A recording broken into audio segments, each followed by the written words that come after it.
Esa noche, entre risas y copas de cristal, intenté acercarme a él en la pista de baile.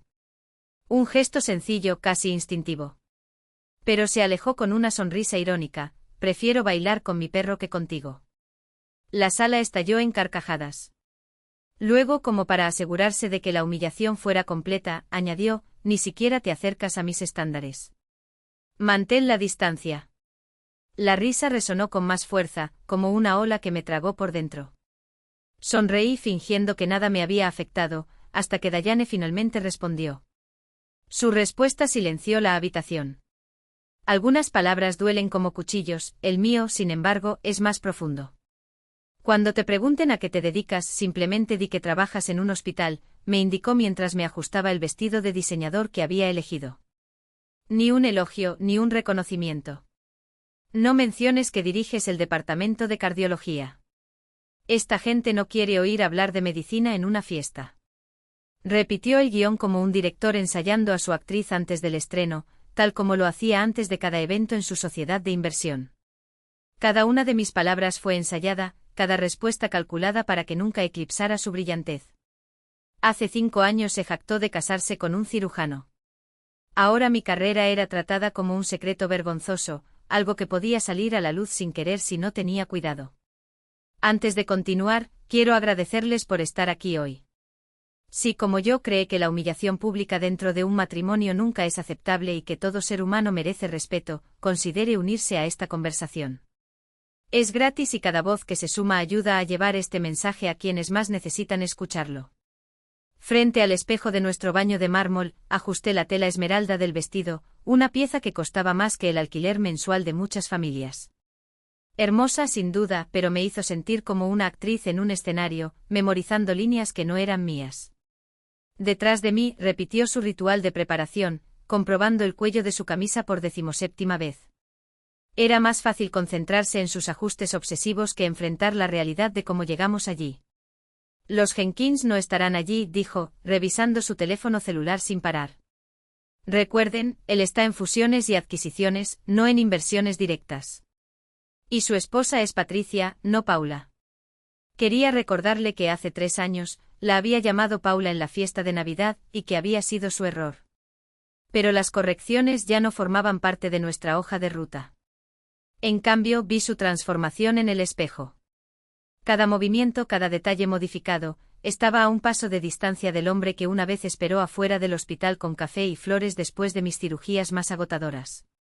Hoy salvé a un niño de 12 años, murmuré, tanteando el terreno. Su válvula mitral estaba comprometida. Fue una operación compleja. Ni siquiera levantó la vista de su teléfono celular. Nadie quiere oír hablar de sangre y procedimientos médicos en una fiesta, Claire. Hace que la gente se sienta incómoda. Cíñete a los temas ligeros, el tiempo, las vacaciones, ese nuevo restaurante en el centro del que todo el mundo habla. El clima.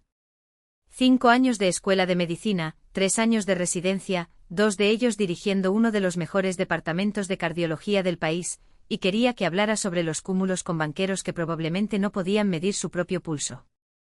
Mi teléfono vibró, un mensaje del equipo quirúrgico. El niño estaba estable. Ya estaba preguntando cuándo podría volver a jugar béisbol. Su madre lloró cuando le dijo que todo había salido bien. Esas lágrimas valían más que cualquier invitación a una fiesta de gala. Pero mencionarlos violaría las reglas no escritas que había impuesto. Y Mark preguntó sobre la recaudación de fondos del próximo mes, añadió, finalmente mirándome en el espejo. Dije que conseguiríamos una mesa. Cuesta 50.000, pero es esencial para nuestra visibilidad. 50.000 por lo que parece. Mientras tanto, la sala de pediatría necesitaba nuevos monitores, un equipo de $30.000 que la junta del hospital había considerado demasiado caro. Planeaba donarlo con mi propio dinero, pero al parecer nuestros recursos ya estaban destinados a oportunidades de networking, que solo beneficiarían su carrera. ¿Listo?, preguntó, aunque no era una pregunta. Ya se dirigía hacia la puerta, esperando que yo lo siguiera como un cómplice bien entrenado. El viaje en ascensor me pareció más largo de lo habitual. Enumeró los nombres y detalles de los invitados, tratándome como a una actriz que necesitaba entrenamiento antes de la escena. Tom Morrison cerró un trato de $1.000 millones la semana pasada, pero evita preguntar detalles. Y no dejes que Eleanor hable demasiado. Si bebe, comenzará a desahogarse sobre los problemas de su familia. Pensé en Yakira Valdez, la madre de mi paciente, quien me tomó de la mano y me bendijo en 3 idiomas diferentes. Esto fue real. Eso importaba. Mientras tanto, me preparé para otra noche fingiendo ser menos de lo que soy. El conductor aparcó con precisión militar. Su mano se deslizó hasta la parte baja de mi espalda cuando entramos al edificio de Marcus, un gesto que mezclaba posesión y desapego. Lo hacía en cada acto público, marcaba territorio, pero mantenía la distancia exacta que sugería intimidad sin existir realmente. «Recuerda», susurró mientras esperábamos el ascensor hasta el ático. «Sonríe más hoy. Parecías infeliz en la última fiesta. Estas son personas importantes, Claire. Mi carrera depende de estas conexiones. Tu carrera. Ya no era nuestro».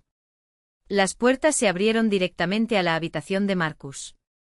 Observé su instantánea metamorfosis, hombros levantados, sonrisa con precisión de reloj, voz profunda y artificialmente autoritaria.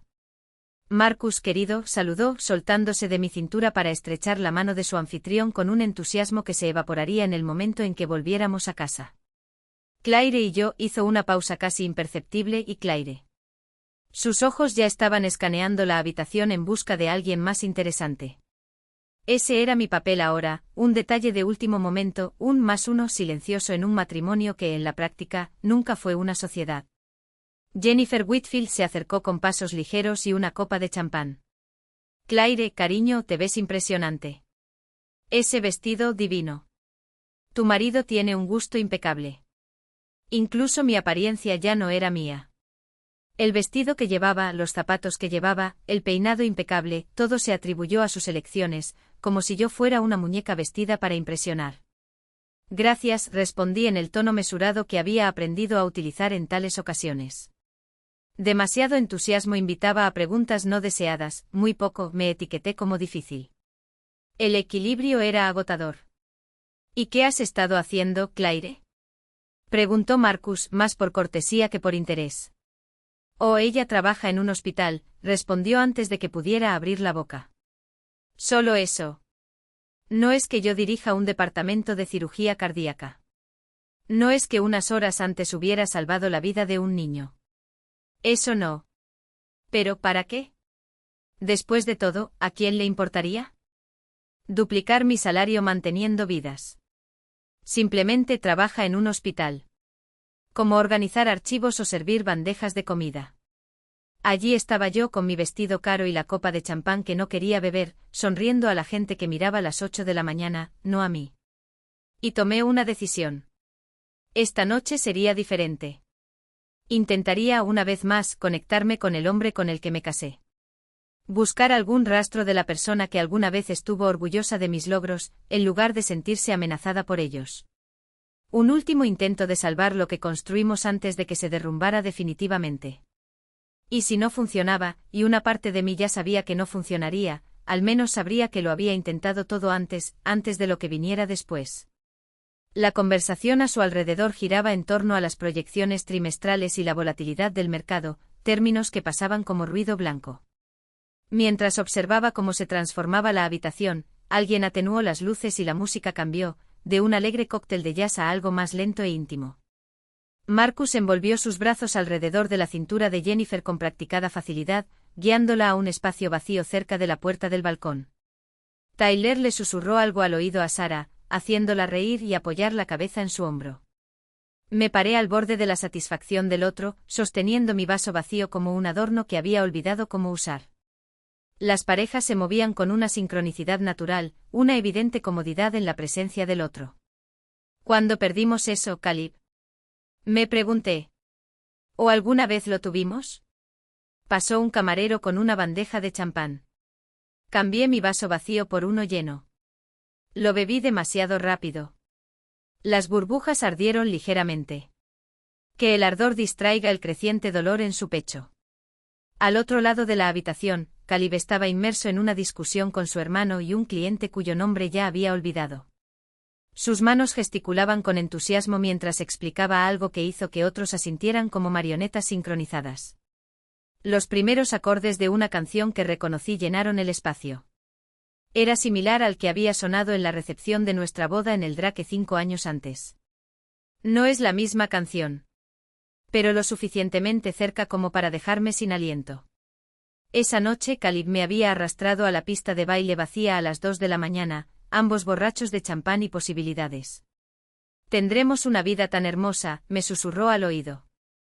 Niños, una casa con jardín, los domingos por la mañana leyendo el periódico en el porche. Todo, Claire. Lo tendremos todo. El recuerdo me empujó hacia adelante. Antes de que pudiera dudar, mi mano encontró la impecable tela de su chaqueta. La conversación murió a mitad de la frase. Brad me miró con irritación apenas disimulada. El cliente frunció el ceño tensamente, había roto el protocolo. Baila conmigo, dijo. La voz salió más débil de lo previsto. Una petición, no una invitación. Sus ojos se dirigieron a sus colegas, calculando las matemáticas sociales del momento. Negarse sería peor, aceptar una interrupción inconveniente. Lo vi sopesar sus opciones, eligiendo el camino de menor resistencia. Disculpen, señores, dijo con una sonrisa que no llegó a sus ojos. El deber llama. El deber. Esto era en lo que me había convertido. Su mano en mi cintura era formal, colocada a la distancia exacta que sugería un matrimonio sin intimidad. Mi mano en su hombro encontró la rigidez de un extraño. Empezamos a movernos, pero era mecánico. Como dos extraños siguiendo instrucciones de una clase de baile, no una pareja compartiendo un momento. La negociación con Patterson parece prometedora, dijo con la mirada fija en algún lugar más allá de mi hombro. Probablemente rastreando quién habló con quién, qué conexiones se formaron sin él. Bien, murmuré tratando de acercarlo, buscando algún eco del hombre que ya había bailado conmigo hasta el amanecer. Su cuerpo resistió manteniendo esa cautelosa distancia. Todo en él transmitía impaciencia. El toque vacilante de sus dedos en mi cintura, la forma en que su peso se movía, como si ya estuviera planeando su salida. Observación constante como si fuera un caso a analizar, no digno de toda su atención ni siquiera para un solo baile. A nuestro alrededor, otras parejas se balanceaban en una ligera intimidad.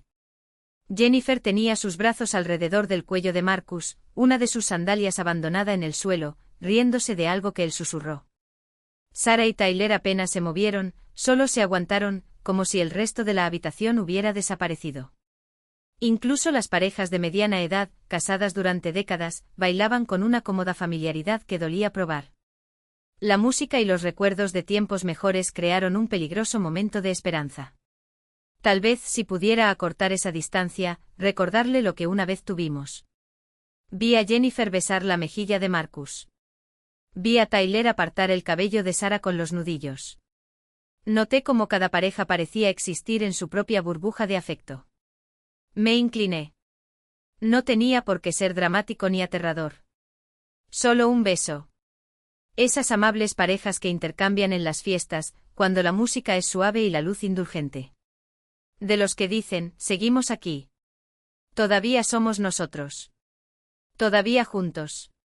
A pesar de todo. Calib retrocedió tan bruscamente que algunas personas se volvieron para mirar. Su rostro se contrajo con genuino disgusto, como si hubiera intentado meterle algo tóxico en la boca. Luego lo suficientemente alto para que todos lo escucharan, lo suficientemente claro como para que la música no lo ahogara, pronunció las palabras que siempre resonarían en mi mente. Prefiero besar a mi perro que besarte a ti.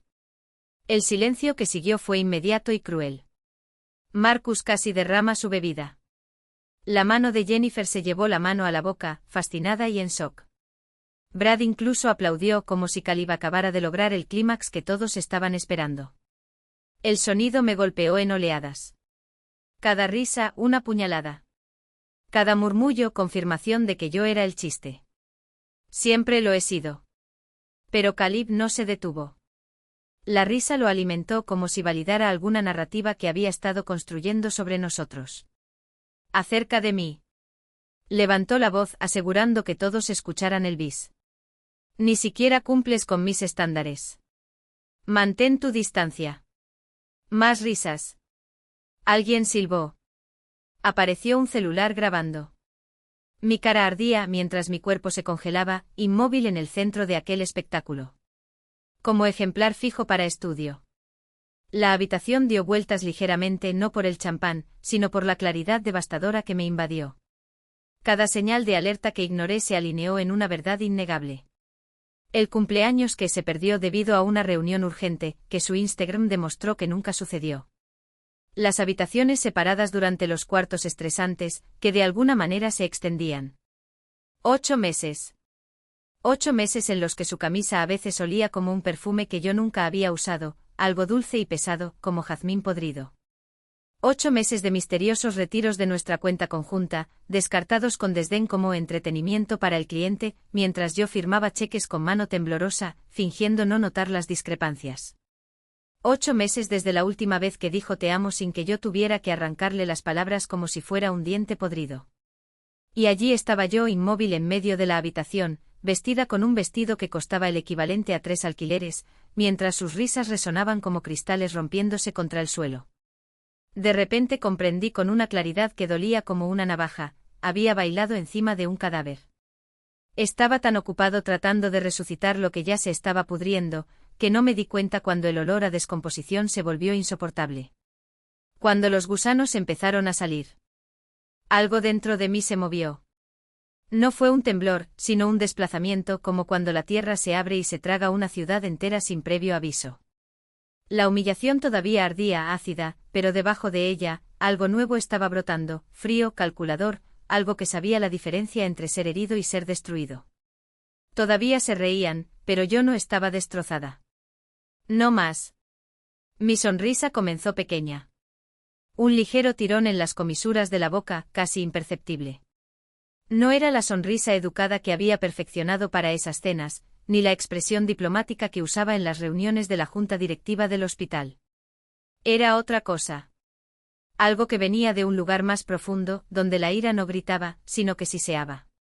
Vi cómo esa sonrisa hacía que las risas a mi alrededor se marchitaran, como llamas sin oxígeno. El silencio que siguió fue tan denso que se podía cortar con un bisturí. ¿Sabes, Caleb? Mi voz salió plana, clínica, en el mismo tono que usaba para explicar los diagnósticos terminales a familias desesperadas. ¿Estás seguro? No cumplo con tus estándares. Su expresión se amplió hasta convertirse en una sonrisa triunfante, confundiendo mi calma con rendición. Bradley se rió suavemente y le dio una palmada en la espalda. Marcus levantó su copa en un brindis sarcástico. Pensaron que estaban viendo mi colapso final. A mi aceptación del lugar que me habían asignado, la esposa inconveniente, la mujer que ya no servía. Tus estándares, continué cada sílaba un corte preciso, requieren de alguien que no conozca la cuenta fieral. Las palabras cayeron como un bisturí sobre la mesa de mármol. El rostro de Caleb se transformó.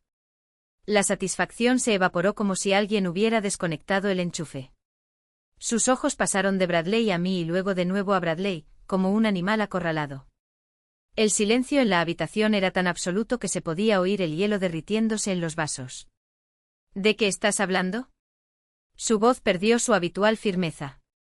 Saqué el teléfono de mi bolso con un movimiento lento y deliberado.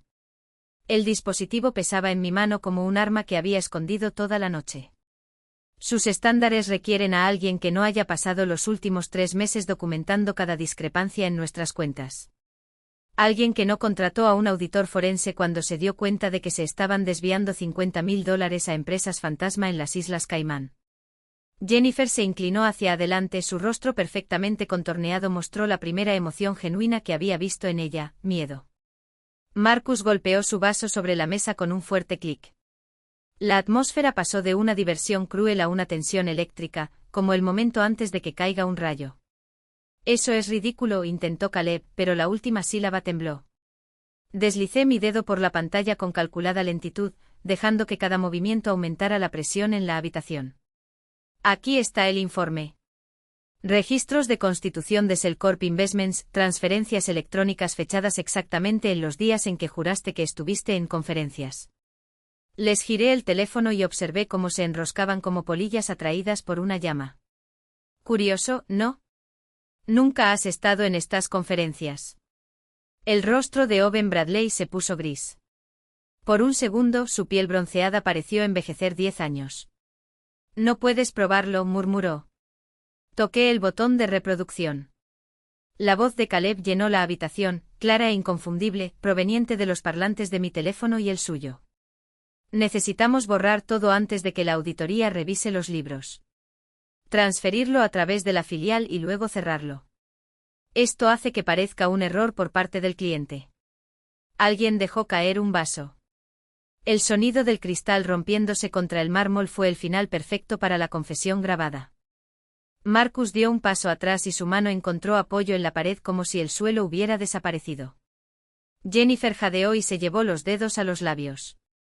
La cuenta fieral, continué, mi voz cortando el caos como una espada. Era la cartera de jubilación de mi padre. Caleb abrió la boca, pero no salió ninguna palabra. Su mundo, tan cuidadosamente construido, se estaba desmoronando en tiempo real y por primera vez no tenía guión.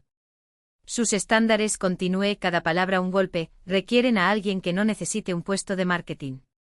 Alguien como Claire, tu prima, a la que visitas todos los jueves durante tu larga pausa para el almuerzo. La mano de Sara se alejó antes de que Tyler pudiera reaccionar. La bofetada resonó por la habitación como un disparo. Tu prima, repetí, mientras Caleb todavía se recuperaba del impacto. El mismo que usted dijo que necesitaba, ayuda médica urgente.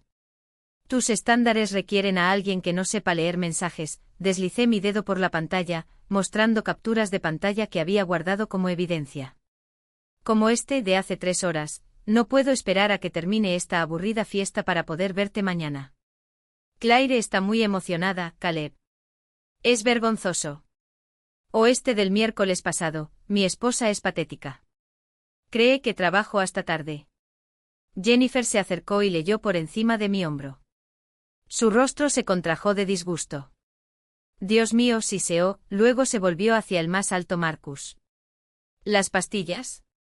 Las pastillas que desaparecieron de nuestro botiquín. Dijiste que no los necesitabas. ¿Qué pastillas? Marcus parecía genuinamente confundido. Pequeña y azul, se elevó la voz de Jennifer. Dijiste que no los usaste. Pero siguieron desapareciendo. Se volvió hacia Caleb con los ojos brillantes. Estuviste en nuestra casa la semana pasada, cenando. Usé nuestro baño. Caleb se abalanzó hacia mí y extendió la mano para agarrar mi teléfono. Pero salí con la precisión de alguien que ha pasado años navegando entre mesas de operaciones. Años de formación me han enseñado a economizar movimientos. Tropezó y cayó sobre una pequeña mesa decorativa que crujió bajo su peso. Fieral and Ditman Portfolio, anuncié a la habitación, ahora una pintura de horror congelado. Revisa tus declaraciones. Todos ustedes. Esas impresionantes recetas que mostró Caleb. Creatividad contable. Se ha drenado dinero de nuestras cuentas. El FBI ya lo sabe todo. No puedes, la voz de Caleb se quebró, aguda y desesperada. Abrí otro documento en el teléfono. La Fiscalía Federal no está de acuerdo. La pantalla mostró un sello oficial. Las órdenes de aprehensión se entregarán el lunes, durante la reunión de socios. El agente Patterson pensó que el momento sería especialmente efectivo. La habitación explotó. Marcus gritó por el dinero de su padre. Jennifer le gritó sobre las pastillas y le preguntó cómo no podía saberlo. Sara exigió que Tyler explicara su participación, mientras él tartamudeaba negaciones incoherentes. Bradley estaba escribiendo febrilmente en su teléfono, probablemente tratando de transferir fondos, notificar a alguien o reservar un vuelo a un país sin extradición. Y en el centro de todo, Caleb. Propiedad. Tu mundo prístino se derrumba como un castillo de naipes en un huracán. Su boca se abrió y se cerró, pero no salió ninguna palabra. Esta vez no tenía guión. Esta vez fue mi voz la que dictó el final. No hubo más sonrisas cínicas. No hubo público dispuesto a reírse de su crueldad. Oh Caleb, dije, mi voz cortando el aire como una espada. Tu madre lo sabe todo. Eleanor Honor me llamó la semana pasada después de que su contable encontrara discrepancias en el fondo de pensiones que usted administraba para ella. Tuvimos una conversación muy reveladora sobre a dónde se fue realmente el dinero de la jubilación de tu padre. Le temblaron las rodillas. Luego se desplomó en una de las sillas de diseño de Marcus, con la cabeza entre las manos. El hombre que 5 minutos antes me comparó con un perro rabioso en medio de la habitación, ahora era solo un montón de vergüenza y desesperación, rodeado por los escombros del imperio que había construido. El sonido de mis tacones sobre el mármol fue el único ruido mientras me dirigía hacia la puerta, cada paso calculado, cada movimiento intencional. La multitud estaba dividida a mi alrededor, algunos me miraban con sorpresa, otros con algo que podría haber sido respeto o quizás miedo. En la entrada del ático me di la vuelta por última vez. La escena era perfecta en su devastación. Reyes y reinas en sus falsos tronos, ahora reducidos a gritos de acusaciones mutuas. La arquitectura social que habían construido con tanto cuidado se desmoronó, pieza por pieza, a medida que cada revelación exponía otra mentira más, otra traición más, otro crimen más. Y en el centro de todo, mi esposo, no mi futuro exmarido, estaba sentado con el rostro escondido entre las manos, entendiendo finalmente lo que se sentía al ser desnudado y humillado frente a todos los que alguna vez le importaron. Empujé la puerta del ático y entré al pasillo. Mis pasos resonaban sobre el mármol, rítmicos, implacables. Detrás de mí el caos continuaba, las voces se superponían en acusaciones, los muebles crujían cuando la gente se movía, el grito agudo de Jennifer exigiendo respuestas cortaba el aire.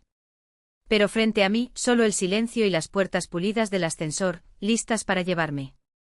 Mi mano no tembló cuando presioné el botón de llamada, aunque sentí que la adrenalina retrocedía, dejando tras de sí un vacío estéril. El ascensor llegó con un suave tintineo, un sonido ridículamente alegre para lo que acababa de suceder. Al entrar, la voz de Jennifer me llegó desde atrás, aguda y desesperada. Clare, espera. Estaba en la puerta del ático con el maquillaje corrido y sosteniendo algo en la mano. Este collar, dijo con voz temblorosa. Dijiste que fue comprado con fondos del Sherman Trust. Consulta la fecha de compra en los registros de recogida. 28 de marzo, $42.000. Coincidencia clínica, en realidad. Quizás debería sacarlo antes de que comience la congelación de activos el lunes. Lo considerarán una prueba. Arrancó el collar con tanta fuerza que se rompió la hebilla. Diamantes esparcidos por el mármol como promesas incumplidas. Las puertas del ascensor se cerraron tras ella, todavía luchando por recoger las piedras. Y de repente me encontré solo en ese pequeño espacio reflejado, bajando. 30 segundos. Eso es lo que me permití. 30 segundos para temblar, para sentir el peso de lo que acababa de hacer. Me temblaron las manos mientras me agarraba a la barra de apoyo. Mis rodillas temblaron sobre los tacones que habían soportado 12 horas de actuación, pero que de repente parecieron inapropiados para este momento. 28. 29. 30. Enderecé la columna, cogí el teléfono y le escribí un mensaje a mi abogado. Ya está hecho. Está en movimiento. Envíe los documentos el lunes por la mañana. La respuesta fue instantánea. Con las grabaciones de las cámaras de seguridad no tendrán salida. Asegúrate de que Patterson lo sepa. El ascensor se abrió hacia el vestíbulo, donde el portero asintió cortésmente, ajeno al derrumbe que se estaba produciendo 40 pisos más arriba. Afuera, el valet trajo mi auto. Conduciría solo. Sabía, de alguna manera, que necesitaría mi propio camino de regreso. El viaje a casa fue automático. La memoria muscular me guió mientras mi mente revisaba cada momento, cada palabra, cada expresión en el rostro de Caleb mientras su mundo se derrumbaba. Nuestra casa estaba a oscuras, iluminada solo por las farolas de la calle, exactamente como estaba cuando salimos 3 horas antes, aunque todo había cambiado. Estacioné en el garaje y me quedé por un largo momento mirando los palos de golf de Caleb colgados en la pared. Su costosa bicicleta de carretera, que nunca usó. Las herramientas que nunca abriste. Objetos de una vida que quería que los demás creyeran que vivía. Dentro de la casa, me moví con determinación. Caja tras caja surgieron del almacenamiento del sótano. Buenas cajas, las que guardamos para regalos de boda, resistentes y limpias. Su diploma de Harvard fue el primero en caerse de la pared, con más peso de lo que esperaba. El cristal reflejó mi cara, como una acusación. Se dirigió al palco. Siguió su colección de relojes, ordenados en sus cajas de terciopelo. Cada uno de ellos era un regalo de clientes cuyos fondos había malversado. Mi teléfono vibró sin parar, el nombre de Caleb parpadeaba en la pantalla una y otra vez. Lo dejé jugar mientras empacaba sus trajes, cada uno planchado y colgado en fundas protectoras. Sus zapatos de cuero italiano, lustrados a la perfección, los que su padre le había regalado en la graduación. Los sostuve por un momento, recordando lo orgulloso que había estado de ellos, como los había mostrado a todos esa noche. Llegó un mensaje: Clare, por favor déjame explicarte. Otro: no entiendes la presión bajo la que estaba. Una más: lo destruiste todo. Mi vida. Después, te haré pagar por esto. Y luego, desesperado: por favor, vuelve. Podemos arreglarlo. Sus cambios emocionales podrían haberme sacudido algún día. Ahora eran solo evidencia de un hombre aferrándose a cualquier soporte mientras caía. Encontré nuestro álbum de bodas en el cajón inferior de su escritorio, escondido debajo de los documentos fiscales. La funda era de piel color marfil, con nuestras iniciales en oro. En el interior, una mujer vestida de blanco me sonrió, radiante y segura de su futuro. Caleb estaba a su lado con la mano en su cintura, mirándola como si ella fuera todo lo que siempre había deseado. ¿Cuándo cambió esa apariencia? ¿Cuándo se convirtió en un cómplice a controlar en lugar de una compañera a la que amar? Entonces brotaron las lágrimas, no por él ni por nosotros. Pero para ella, esa mujer que creía en la eternidad, que pensaba que el amor significaba más que desempeño y posesión. Me senté en el suelo de su oficina, rodeada de las cajas de su vida, y lloré por la muerte de esa fe ingenua en los finales felices. Mi teléfono sonó. El nombre M apareció en la pantalla. Vi la historia de Jennifer en Stories, dijo mi hermana, sin preámbulos. Ella cortó la transmisión en medio de la escena, pero se escuchan los gritos. ¿Estás bien? ¿Puedes venir? Mi voz sonó áspera, extraña: ya estoy en el auto. Llego en 3 horas. La mañana siguiente llegó gris y silenciosa. Emma llegó a las 2 de la madrugada con una maleta y una bolsa de compras y me encontró dormido en el suelo, rodeado de cajas. Me cubrió con una manta y empezó a preparar café. El olor me sacó de sueños inquietos, diamantes cayendo y pasillos de mármol. «Tienes una reunión», dijo entregándome una taza. David Patterson. Las 10 en punto. Café Luna. Había olvidado que le había mencionado esto durante. Patterson ya estaba allí cuando llegué. Ocupaba la mesa principal del Café Luna, de espaldas a la pared, con una línea de visión clara hacia ambas salidas. Un hábito profesional, supuse. Se puso de pie cuando me vio, educado, pero no exactamente amigable. Señora Harley, dijo asintiendo con la cabeza que sugería comprensión. O mejor dicho, doctor. Morrison otra vez. Deslicé la unidad flash sobre la mesa. 3 años de evidencia comprimidos en un dispositivo más pequeño que la uña de mi pulgar. Mi madre fue la primera en darse cuenta, le expliqué. Ella hace nuestras declaraciones de impuestos como un favor. Pequeñas discrepancias que no coincidían con nuestros ingresos declarados. Después de eso comencé a documentar todo. Patterson revisó los archivos de su cuaderno. Su expresión se endureció con cada documento, como si las piezas de un macabro rompecabezas finalmente estuvieran encajando en su lugar. «Eso es completo», murmuró. «Con lo que usted reveló anoche y esta documentación, tenemos motivos para presentar cargos federales. Los activos de Klein y Partners quedarán congelados hasta nuevo aviso. Marcus Bedfield y Tyler Coleman también están bajo investigación». «¿Y mi acuerdo de inmunidad?» «Intocable», confirmó. Usted no estaba al tanto de las actividades delictivas cuando comenzaron. Lo informó tan pronto como se enteró. Él cooperó plenamente. Está protegido. En casa de mamá, los muebles habían sido reorganizados. La silla de cuero que tanto amaba a Garrett, de la que siempre se quejaba, era demasiado suave, demasiado azul, demasiado algo, ahora estaba apoyada contra la pared, reemplazada por el sofá que había comprado antes de conocerlo. El mismo sofá en el que se reclinó con desdén, diciendo que me hundí en él como en una trampa. ¿Recuerdas cuando inventó una cena para clientes para perderse el cumpleaños número 70 de papá? Emma soltó de repente. Vi las fotos en Instagram esa noche. Estabas en la inauguración de una discoteca, rodeado de botellas de champán y gente que no eras tú. El silencio que siguió fue confortable, como si todas las asperezas que mi matrimonio había creado estuvieran siendo suavizadas, una por una. Emma abrió su cuaderno.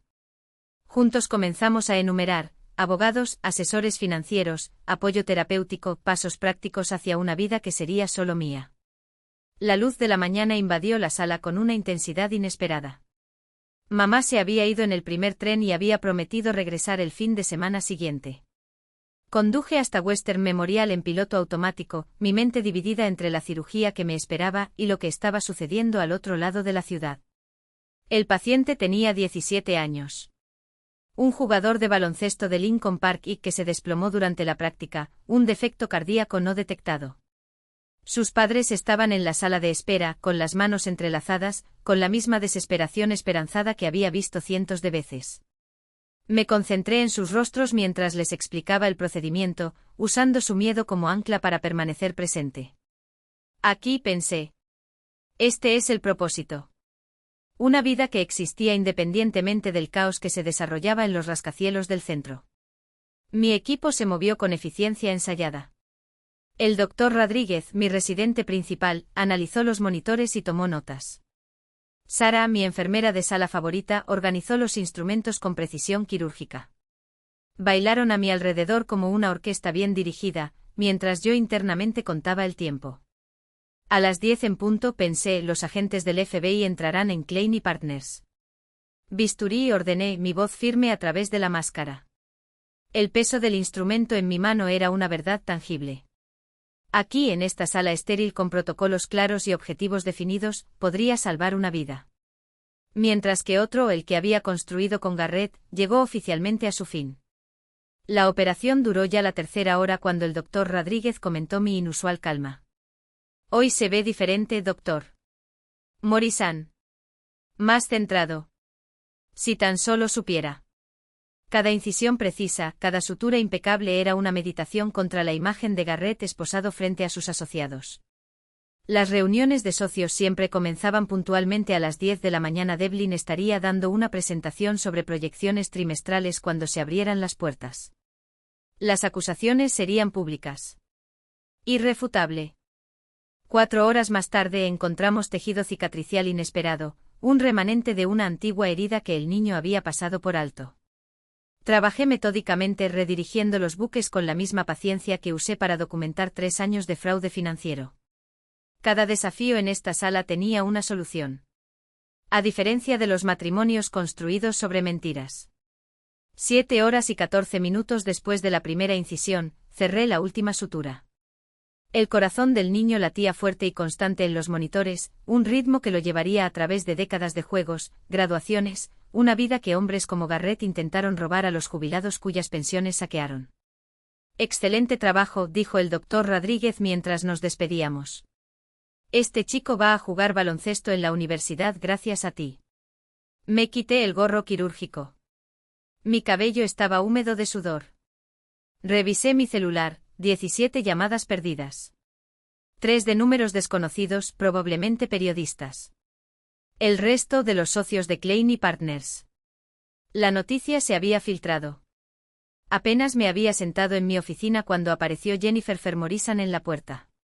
La impecable mujer de las fiestas del viernes, cabello perfecto, vestido de diseñador, vestía ahora una arrugada blusa de algodón y calzas. El rostro sin maquillaje salvo las marcas de rímel que sugerían haber llorado en el coche. ¿Puedo pasar?, preguntó con un hilo de incertidumbre en su voz. Señalé la silla frente a mi escritorio. Se sentó con cuidado como si cualquier movimiento repentino pudiera romper algo, incluida ella misma. Arrestaron a Marcus hace unas horas, dijo, las palabras salieron en bloques. El FBI llegó a la casa con una orden judicial. Se llevaron todo, computadoras, archivos, incluso nuestros teléfonos. Tuve que pedir el celular de mi vecino solo para hacer llamadas. Esperé sin ofrecer consuelo ni juicio. Solo espacio para que ella continúe. Nuestras cuentas están congeladas. Todo. Incluso mi cuenta personal prematrimonial. No puedo acceder a nada. Me reí, pero fue un sonido vacío y entrecortado. Fui al cajero automático a intentar sacar dinero para la gasolina. El encargado me miró con lástima cuando le expliqué sobre el bloqueo judicial. Lamento lo que estás pasando, dije, y era verdad. No importa cuántos defectos tuviera Jennifer, ella no había planeado los crímenes. Ella levantó la vista de repente. ¿Por qué? Preguntó bruscamente. ¿Por qué me reí? A las 5 de la tarde, cuando Garrett dijo solo somos tú y yo para siempre, me reí. Ríete con él. Clara. Cada fiesta, cada cena, lo sabíamos. Te llamábamos la reina de hielo, el robot cirujano que no sabía divertirse. Esa broma cruel que cuelga entre nosotros como un bisturí, esperando para cortar. Las lágrimas cayeron libremente. Y todo el tiempo continuó con la voz temblorosa, todo el tiempo, Marcus estaba robando a su propio padre. De los clientes que confiaron en él. Hubo casos. Varios. Se siente como si hubiera una cuenta bancaria entera que ni siquiera. Su voz se perdió. No fue necesario completar. La traición era un diagnóstico sin cura. Una cuenta que ni siquiera sabía que existía. El agente Faber me preguntó sobre viajes a Las Vegas que ni siquiera sospechaba. Sacó una bufanda de su bolso, no uno de esos bolsos de diseñador que solía llevar como armadura, sino uno pequeño, discreto, casi hecho jirones. Estaba tan ocupada sintiéndome superior a sus matrimonios, riéndome de sus decisiones, que nunca miré el mío. Vivimos la misma mentira, solo que tú fuiste lo suficientemente inteligente para verlo. Sonó el teléfono fijo de mi escritorio. Dejé que saltara el buzón de voz, pero el nombre que aparecía en la pantalla hizo que Jennifer se estremeciera, Davincin, Klein y Associates. No llamarían sin motivo alguno, dije con la voz seca como un bisturí. Antiguos colegas vacilantes, algunos ya filtran información, tratando de medir su propia culpa. Otros querían distanciarse, ansiosos por demostrar que no sabían nada. ¿Lo sabían? Preguntó Jennifer, sus dedos apretando su copa de vino hasta que sus nudillos se pusieron blancos. Mi celular vibró con un mensaje de un número que reconocí de inmediato, Meredith, mi ex asistente. Dr. Morrison, quería que supiera, todos sabíamos sobre el fraude. De los demás también. Lamento que nunca hayamos hablado. Se jactaba de ello en las horas felices. Decir que estabas demasiado ocupado con tu carrera para darte cuenta. Que planeaba desaparecer tan pronto como se completara la operación en Singapur. Tengo documentación si la necesito para el divorcio. Le mostré el mensaje a Jennifer. Lo leyó 2 veces y su rostro se contrajo como si hubiera mordido un limón. Todo el mundo lo sabía, susurró con los ojos húmedos. En cada cena, en cada hora feliz, se reían mientras nuestros maridos nos destrozaban por deporte. El teléfono volvió a sonar. Esta vez reconocí el número inmediatamente, Eleanor Arkle, la madre de Caleb. Era la llamada que temía. Debo responder, dijo Jennifer. Se puso de pie discretamente como si el peso de esta conversación fuera demasiado para ser testigo de ello. Clare, eres la única que sigue en pie mientras el resto de nosotros nos desmoronamos, había dicho antes, con una voz que cortaba como el cristal. Porque tú eres la piedra que intentaron triturar, pero solo lograron afilar. Clara. La voz de Eleanor era clara, décadas de educación sureña apenas disimulaban la cruda emoción. Necesito disculparme contigo. No hola, no cómo estás, directo al grano como siempre. Yo era una suegra horrible. Menosprecié tu carrera. Pensé que deberías concentrarte en darme nietos. Te critiqué por no apoyar las ambiciones de Caleb como deberías haberlo hecho. Permanecí en silencio, dejando que el peso de sus palabras me calara. Hace 6 meses contraté a un detective privado, continuó. Las discrepancias en las cuentas de jubilación eran demasiado evidentes para ignorarlas. Lo sé todo. Sobre el fraude, el robo, las mentiras. Ya hablé con el fiscal federal. Presentaré pruebas contra mi propio hijo si es necesario. Un descanso.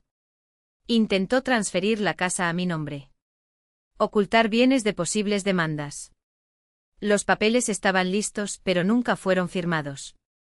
Debió estar distraído por sus propias intrigas. Suspiró, y en ese suspiro había años de decepción. Lo crié mejor que eso. Su padre sería destruido. Han pasado 3 meses desde las detenciones. El otoño había pintado el horizonte de gris, como si toda la ciudad estuviera envejeciendo de repente. Estaba en la oficina de mi casa, a la que Caleb nunca entraba porque siempre estaba llena de revistas médicas, redactando un correo electrónico para Malcolm Hutchins, un bloguero financiero cuya audiencia incluía a todas las grandes empresas de la ciudad. El asunto era simple: documentación que necesita ver. Los archivos adjuntos incluían expedientes judiciales, registros de transacciones y una cronología detallada de los fraudes, todo compilado con la bendición de mi abogado. Cada documento era de dominio público, pero estaba distribuido en diferentes bases de datos. Simplemente los había reunido en un expediente devastador que aparecía en la parte superior de cualquier búsqueda del nombre de Caleb durante los 10 años siguientes. Mi teléfono vibró con un mensaje de Amanda. Llevábamos hablando desde que la remitía por Terry King, una firma especializada en acciones contra ejecutivos depredadores. La demanda fue presentada esta mañana. Daño emocional por discriminación por embarazo. Porter dice que el momento con sus documentos es perfecto, escribió. Gracias, Clara. Nunca imaginé que me convertiría en aliada de la amante de mi marido, pero Amanda también fue una víctima. 23 años, promesas de un futuro que nunca llegaría. Embarazada de 7 meses, vive ahora con sus padres, intentando reconstruir la vida que Caleb arruinó con sus mentiras. Esa noche fui a la cena de recaudación de fondos del Hospital Infantil de Chicago, el mismo evento en el que conocí a Caleb 6 años antes. En ese momento yo era un cirujano prometedor, el blanco de sus calculados elogios. Ahora entré solo y mi presencia creó una oleada de susurros por toda la habitación. Clare, querida, Margaret Itbaitstown se acercó con una sonrisa tan forzada que parecía doler. Qué valiente de tu parte venir, qué valiente. Como si asistir a un evento benéfico requiriera valentía. Como si tuviera que esconderme. El departamento de pediatría necesita apoyo, sean cuales sean las circunstancias, respondí aceptando una copa de champán de un camarero que pasaba por allí. A lo largo de la noche observé cómo se desarrollaba la coreografía social. Los antiguos colegas de Caleb se agolpaban en los rincones, con sus cuerpos de espaldas a la habitación, como si su asociación con el escándalo fuera contagiosa. Los antiguos clientes de Marcus se movían como refugiados, intentando establecer nuevas alianzas mientras sus activos congelados los dejaban al borde del pánico. Junto a un arreglo floral, escuché a Jessica Bradley hablando a un grupo de mujeres. No teníamos idea, por supuesto. Brad apenas conocía a los Cole por sus roles laborales. Activé la aplicación de grabación en mi teléfono celular, sosteniéndola casualmente a mi lado. Por favor, se rió otra mujer. Brad estuvo en todas las fiestas de hombres. ¿Recuerdas el viaje a Las Vegas el año pasado? Mi marido dijo que estaban celebrando algo grande. Ahora sabemos que fue el cierre del acuerdo con Singapur. Jessica bajó la voz casi con complicidad. Brad mencionó una vez, dijo que Caleb había encontrado una solución creativa a un problema de financiación. Ella hizo una pausa. Deberíamos haber sabido que creativo significaba ilegal.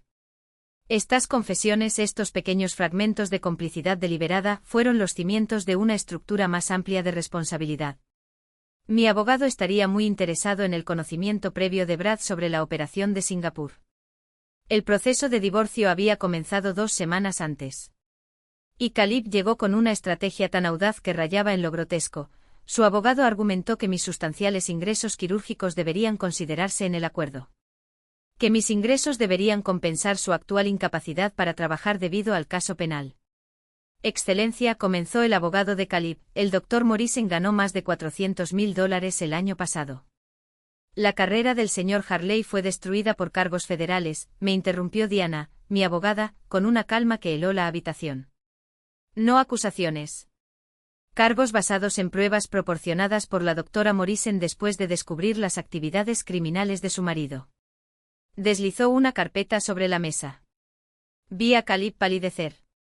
Encontramos billeteras de criptomonedas en. Que yo era tu esposa. La risa resonó en la habitación mientras sonreía, apretando la copa de vino hasta que mis nudillos se pusieron blancos. Esa noche me dijo que fui demasiado dramática cuando cuestioné su comentario. Que no tenía sentido del humor. Fue solo una broma entre amigos. Pero no fue así. Fue una confesión disfrazada de broma. Una admisión de que, para él, yo era menos valiosa que una mascota. Menos digno de respeto que los hombres con los que cerró tratos tras la ley. Y mientras yo me tragaba la humillación en silencio, él anotó todo en su verdadero mapa, otra victoria sobre mi autoestima, un punto más en su juego de poder. Hoy, sin embargo, la situación es diferente. El que está sobre la mesa de la corte con columnas de fechas, cantidades y nombres, Dori Tepuy, Margaret Chin, Amani Dicarisan, no es su trofeo. Es una acusación. Prueba de que mientras él jugaba a ser Dios con nuestras vidas, nosotros construíamos algo mucho más poderoso que su soberbia, un auténtico dossier. Mantenía hojas de cálculo, su excelencia, mi voz no tembló. No solo los delitos financieros, sino cada mentira que me dijiste. Cada vez me hizo dudar de mi propia cordura. Cada vez me convenció de que yo era el problema. Hice una pausa, dejando que el peso de las palabras se asentara. Pero olvidaste una cosa, las mujeres que pasan años descifrando el silencio aprenden a leer entre líneas. Un murmullo recorrió la galería. Vi a la doctora Morrison, su impecable maquillaje no podía ocultar el sudor en su frente y hundirse en su silla. Ella lo sabía. Todos lo sabíamos. Esos documentos que guardaba como reliquias de su superioridad eran, de hecho, sus propias esposas. Excelencia, continué hojeando las páginas que me temblaban en las manos, aquí están los extractos de las cuentas de criptomonedas registradas a nombre del señor Harley. Unos $200.000 en bitcoins adquiridos en los últimos 18 meses, mientras me decía que no podíamos permitirnos renovar el baño de nuestra hija. Pasé la página. Y aquí la colección de arte valorada en $300.000, almacenada en un almacén climatizado en Schaumburg a nombre de su madre. Pagado con bienes conyugales, por supuesto. Como si robar el futuro de tu propia familia fuera un legado del que estar orgulloso. Caleb se movió y sus grilletes tintinearon. Sus ojos, antes tan seguros, ahora se movían entre el juez y yo como un animal acorralado. También está el barco matriculado en Michigan, continué impasible. Las propiedades de inversión de Wisconsin que olvidó declarar. Y las bóvedas del First National Bank, llenas de monedas de oro y bonos al portador. Cerré la carpeta con un chasquido. Todo esto mientras giraba cheques para pagar las cuentas del hogar, creyendo que estábamos ahorrando para el futuro. El futuro que estaba destruyendo. El fiscal no necesitó preguntar nada más. Las palabras ya habían hecho su trabajo, transformar la vergüenza que nos impuso en herramientas de justicia. Cada detalle que reveló no fue solo una acusación, fue un golpe al imperio de mentiras que había construido. Cuando me senté, Sara puso su mano sobre la mía. Tenía los dedos fríos, pero su agarre era firme. Ganamos, decían sus ojos. Y no se trataba solo de dinero. Se trataba de algo mucho más valioso, la última palabra. Al otro lado de la habitación, Caleb finalmente bajó la cabeza. No por remordimiento, los hombres como él no conocen ese sentimiento, sino porque, por primera vez, estaba desnudo. Ya no había trajes a medida para ocultar su podredumbre. No hay sonrisas falsas para tapar el vacío donde debería estar tu humanidad. Y cuando el juez dictó la sentencia a 15 años, sin posibilidad de libertad condicional, no fue solo una victoria para mí. Fue para Dori, la maestra jubilada que perdió su pensión. Para Margaret, que vendió su anillo para pagar a los abogados. Para Amani, que dio a luz sola mientras su marido cumplía condena preventiva. Fue para todos nosotros. Porque los trofeos no están hechos de oro ni de estatus. Están hechos de coraje. ¿Y el nuestro? Es irrompible. En lugar de endulzarme con falsas excusas por no cumplir con sus estándares, se rió cuando mi matrimonio se desmoronó en la plaza pública. Me convertí en entretenimiento para aquellos que sabían sobre tus aventuras, tus robos, tu banco moral fallido. Pero se quedaron en silencio porque era más divertido verme caer. El juez se inclinó ligeramente hacia adelante con expresión seria. Los delitos financieros destruyen las jubilaciones y el futuro, dijo, pero la violencia emocional que usted infligió destruyó algo más profundo, la capacidad de confiar, de sentirse seguro en el propio hogar. La creencia de que el amor significa más que el desempeño y la posesión. No solo robó dinero. Me robó años de mi vida, mi confianza en mí mismo, mi fe en la sociedad. Este tipo de robo no tiene precio de reparación. Regresé a mi asiento mientras los demás daban sus declaraciones. Dory, la maestra jubilada, describe cómo lo perdió todo. El padre de Marcus narrando la traición de un hombre que decía ser amigo de su hijo. Declaración de Amanda, leída en voz alta, sobre el abuso en el lugar de trabajo y las promesas incumplidas. Cuando el juez finalmente habló, su voz llevaba el peso de todo lo que había oído. Señor Harley, las pautas federales sugieren 5 años para sus delitos financieros. Sin embargo, los factores agravantes aquí, el incumplimiento de la confianza fiduciaria, la explotación de los bienes conyugales, la naturaleza sistemática de sus fraudes, requieren una desviación de esas pautas. La sentencia cayó como un martillazo, 15 años de prisión federal. Mientras los guardias se lo llevaban, se volvió hacia mí y sus labios formaron un silencioso "lo siento". Pero ya me estaba alejando, abrazando a Zara, luego a Margaret y luego a Tess, mujeres que habían sobrevivido a devastaciones similares y habían encontrado fuerza en la verdad compartida. Eleanor North se acercó cuando salíamos de la sala del tribunal. Clare, lo que dijo allí. Nunca entendí todo lo que te hizo pasar. Fracasé como suegra. Y lo siento. Esa noche mi apartamento estaba lleno de las mismas mujeres que meses antes se habían reunido en duelo. Pero el aire era diferente ahora. Ya no era luto, sino algo que olía a esperanza. Sara llegó con champán, comprado con los bienes confiscados a Tyler. Por la justicia, dijo, levantando su copa. Para la ciudad que finalmente escuchó, añadió Tresa. Por no volver a guardar silencio nunca más, concluyó Linda. Compartimos noticias de nuestras nuevas vidas. Sara había regresado a la universidad para obtener la carrera de Derecho que Tyler la convenció de abandonar. Margaret había fundado un fondo para personas mayores víctimas de fraude financiero. Tresa estaba saliendo de nuevo, despacio, con cuidado, pero con esperanza. Saqué una carta de mi bolsillo. Es de Amanda, anuncié. Se apiñaron mientras yo leía en voz alta. Ella estaba en su 8º mes de embarazo y planeaba criar a su hijo sola, con el apoyo de sus padres. También estaba escribiendo un libro sobre las relaciones depredadoras en el trabajo.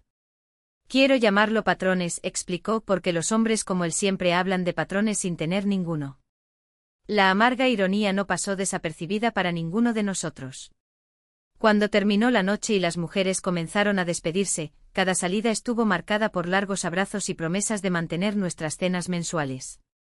Éramos una familia poco común, unida por la traición pero definida por la resistencia. Sara fue la última en salir y se detuvo en mi puerta. ¿Sabes lo que más me impresionó de tu testimonio de hoy? No solo expusiste lo que hizo. Expusiste quién era realmente. Hay poder en esa verdad. Después de que ella se fue, me quedé junto a la ventana, observando las luces de la ciudad. En algún lugar, en una prisión federal, Tyler comenzaba sus 7 años. En otra parte, Amanda se estaba preparando para la maternidad. Y en algún rincón de esa misma ciudad, otras mujeres vivían con secretos similares, la misma vergüenza, la misma confusión entre amor y control. Pensé en la mujer que era, la prometida de Marcus, paralizada mientras los extraños se reían de mi vergüenza. Casi ya no la reconocí. En su lugar había alguien más duro, tal vez. Pero también más claro. Alguien que entendió, la verdadera fuerza no está en soportar la crueldad, sino en exponerla sin miedo. La luz de la mañana invadió los grandes ventanales del antiguo ático de Marcus, proyectando largas sombras sobre el mármol que había sido testigo de mi humillación pública, exactamente un año antes. La corredora, una mujer eficiente llamada Beth, hizo un gesto con entusiasmo. El vendedor está muy motivado. Los síndicos de la quiebra quieren llegar a un acuerdo rápidamente, la mitad del monto original, es una oportunidad increíble. Me acerqué al lugar donde me había quedado quieto mientras Tyler me comparaba con un perro, pasando sus dedos por el frío cristal.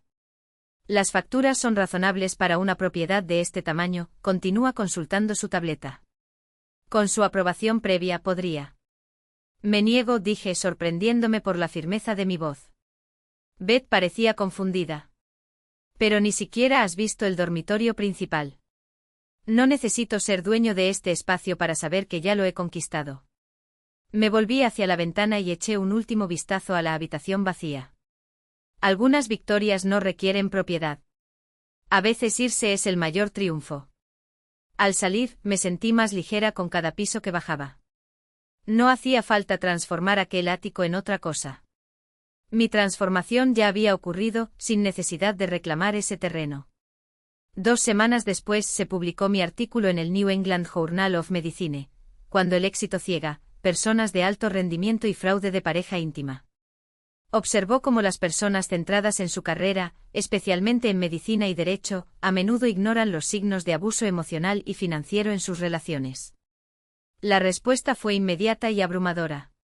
Mi bandeja de entrada de correo electrónico se llenó de mensajes de médicos, abogados y ejecutivos, en su mayoría mujeres, pero también algunos hombres.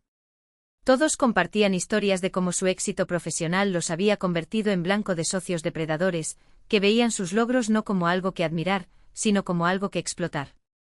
La Facultad de Medicina de Harvard fue la primera en invitarme a su conferencia sobre el bienestar de los médicos. Luego vinieron Stanford, Johns Hopkins y decenas de otras instituciones. Con cada conferencia se repetía un patrón: profesionales brillantes, tan absortos en sus carreras, que justificaban lo injustificable, hasta que la verdad los golpeó como un puñetazo en el estómago. Las señales de advertencia fueron ignoradas como si fueran simplemente estrés. La crueldad se disfrazó de amor duro y la explotación se racionalizó como asociación. Su artículo salvó mi matrimonio, me dijo un joven residente después de una charla en Boston.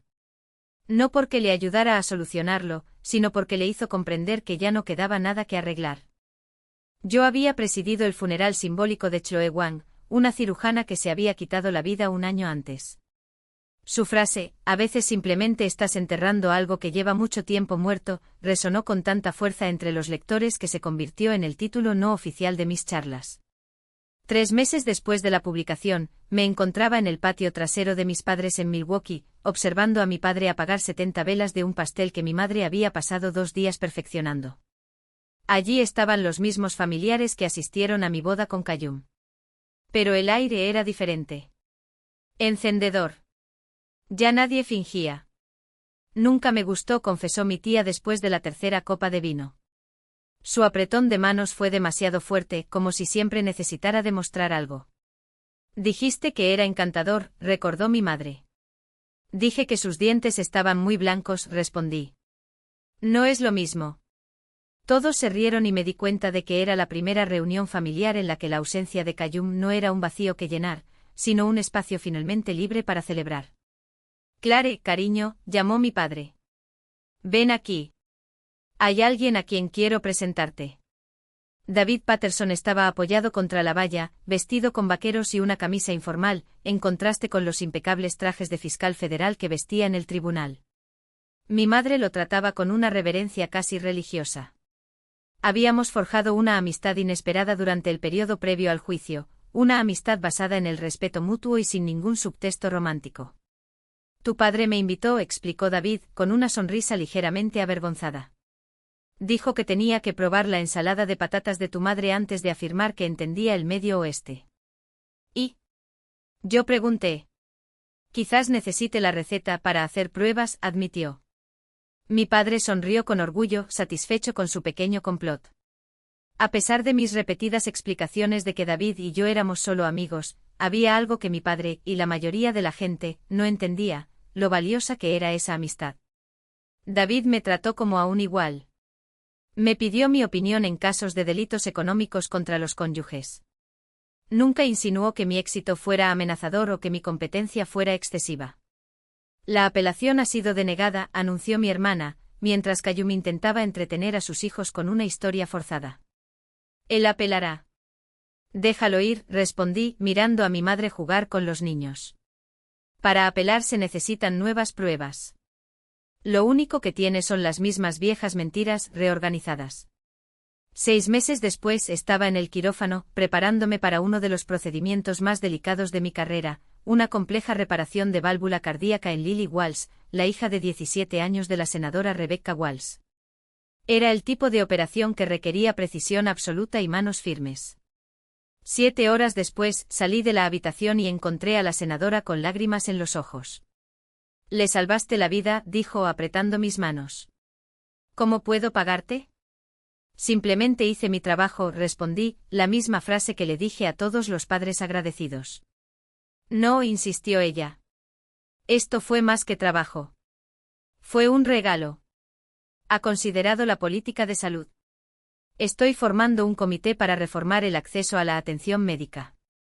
Necesitamos voces como la suya. Personas que entiendan tanto el costo humano como las realidades prácticas. Pensé en la propuesta en las siguientes semanas. Significaría menos tiempo en cirugía, más en Washington, menos curación directa, más cambio sistémico. Exactamente el tipo de oportunidad por la que Cayum habría matado: prestigio, poder, proximidad a la influencia. Pero ya no era Cayum. No necesitaba validación externa para saber mi valor. En mi oficina, mirando la carta de aceptación del comité, recordé a esa mujer en el salón de baile. El que se inclinó para darle un beso y recibió una muestra de humillación. Anhelaba tan desesperadamente la conexión que ignoró cada señal de advertencia, cada señal de alerta, cada momento de crueldad disfrazado de broma. Esa mujer necesitaba ser destruida para nacer. La violencia de Cayum no me quebró. Rompió el caparazón que ni siquiera sabía que llevaba. Su rechazo público me hizo rechazar la vida que acepté, la sumisión que normalicé, la jaula que decoré en lugar de escapar. Firmé la carta con las mismas manos firmes que salvaron a la hija del senador. Los mismos que empacaron las cosas de Cayum. Los mismos que seguían los micrófonos en los escenarios donde decía la verdad sobre relaciones que parecían perfectas por fuera, pero que por dentro eran escenas de crímenes. La mujer paralizada en aquel salón de baile ya no existía. En su lugar había alguien que entendió: el verdadero poder no proviene de ser elegido, validado o incluido. Viene de elegirse a uno mismo. Para confirmar su propio valor. Para incluir tu propia voz. Las palabras que más duelen son las que finalmente nos decimos a nosotros mismos. Merezco más. Soy suficiente. Me elijo a mí mismo. Si alguna parte de esta historia te resuena, contacta a tu corazón ahora mismo. ¿Mi momento favorito? Cuando Claire sacó su teléfono celular en la fiesta y comenzó a desarmar las audiencias del juicio, vio cómo la arrogante victoria de Cayum se convertía en una ruina total. ¿Cuál fue tu momento más satisfactorio? Déjalo en los comentarios. No te pierdas más historias de traición, resiliencia y triunfo. Suscríbete y activa la campanita para recibir notificaciones de cada nuevo capítulo.